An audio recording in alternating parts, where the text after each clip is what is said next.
મિત્રો આજે અમે પાછા ફરી વખત વયા ગયા ગણપતિનું આગમન જોવા અને સાથે સાથે દિશામાનું પણ આગમન જોવા માટે. તો મિત્રો આજે અમે જવાના છીએ ગણપતિનું આગમન જોવા માટે, કારણ કે સુરતમાં ગણપતિનું આગમન સાથે સાથે દિશામાનું આગમન પણ થવાનું છે. એટલે અમે બધા મિત્રો ભેગા થઈને નીકળી ગયા ટીએસ રાઇડર ભાઈબંધની આગમન જોવા માટે. પછી મિત્રો અમે પૂગી ગયા છીએ ભાગળ 4 રસ્તા પાસે, અને જ્યાં આગમન ચાલુ થવાનું છે એ બાજુ હાલવા મળ્યા છે ધીમે ધીમે, કારણ કે ગાડી અમે આખી પાર્ક કરી. પછી મિત્રો અમે ત્યાં પૂગ્યા એટલે આગમન વાગમન બધું ચાલુ થઈ ગયું હતું, અને આ જે છે તમને દેખાય છે સેટઅપ, એ દિશામાનો સેટઅપ હતો, અને અમે પૂગ્યા ત્યાં દિશામાનું આગમન થઈ ગયું. પછી મિત્રો આપણે ધીમે ધીમે આગળ વયા ગયા, કારણ કે આપણે ગણપતિનું આગમન પણ જોવાનું હતું. એ પહેલા તમને ઢોલવાળાનું જરાક સાઉન્ડ સંભળાવી દઉં.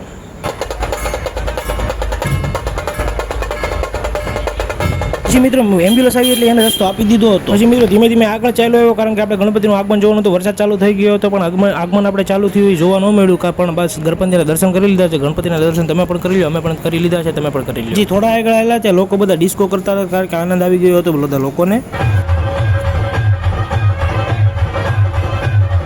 પછી મારા મામાના છોકરાને અને મારા મિત્રને ડિસ્કો કરવો હતો, પણ કંઈ સોંગ સરખું વાગતું નહોતું, એટલે કંઈ ડિસ્કો કરી શકા નહીં, પણ તોય ઠુમકા મારતા હતા.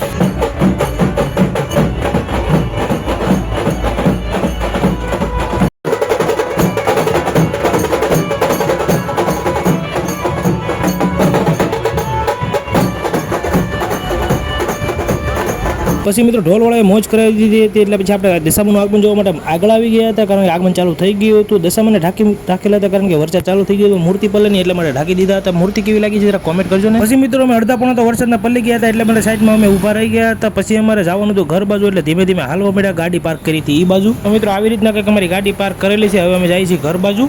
અને હા, આગમનમાં કોણ કોણ એવું જરા કોમેન્ટ કરજો ને. પછી મિત્રો હું ઘેરે આવી ગયો ડાયરેક્ટ, કારણ કે મોડું થઈ ગયું હતું. હવે તમારો ભાઈ હોવાની તૈયારી કરે છે. વિડીયો જરાક કેવો લાગ્યો કોમેન્ટ કરજો. પછી મળીએ છીએ કંઈક નવા વિડીયોમાં. ફોલો કરવાનું ભૂલતા નહીં. Bye bye.